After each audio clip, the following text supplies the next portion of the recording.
This is food that doesn't need preparation and immediately can support children, mothers, and everybody else that will need immediate response. In the meantime, we are bringing more commodities as the regular food basket to be able to support up to 2 months the area of Belletrain and surrounded locations which are flooded and being impacted by the latest climate change.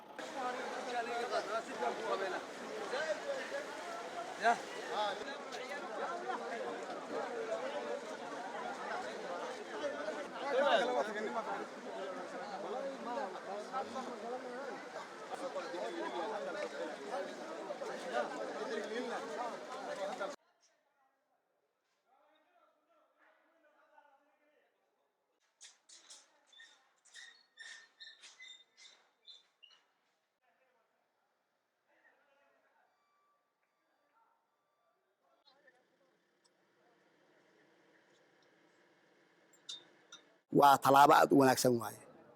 oo weliba ay noo sheegeen in maalmahan uu soconaya raashinku oo mar meel ay geynayaan hadda intay ka bilaabeen waxay geey doonaan xaafadaha waxay geey doonaan xaawataa buundaweyn waxay geey doonaan holodaag waxay geey doonaan kooshin xataa tuulooyinka inay geynayaan inay noo sheegeen waxaan u mahadcelinaynaa boqolkiiba boqol raggii arrintaas ka shaqeeyey oo hay-adda dawli u shaqaynayay dadaalka dheeriga ah ay sameeyeen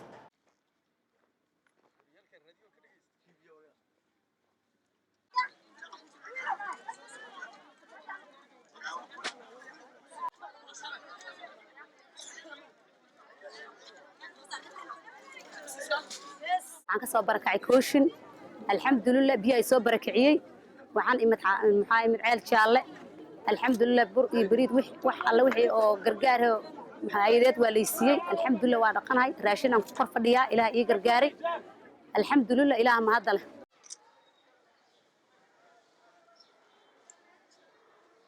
waxaan ka soo barakacay xaafadda xawtaaka gaar ahaan dhagaxdiis guryaheena biyaha qaray doomankaa kor maraayo waa tii doontay ku qallabantaba waxaana la siiyey buskud digir samuuday iyo dhiibkaa saliiddaa u jeedaan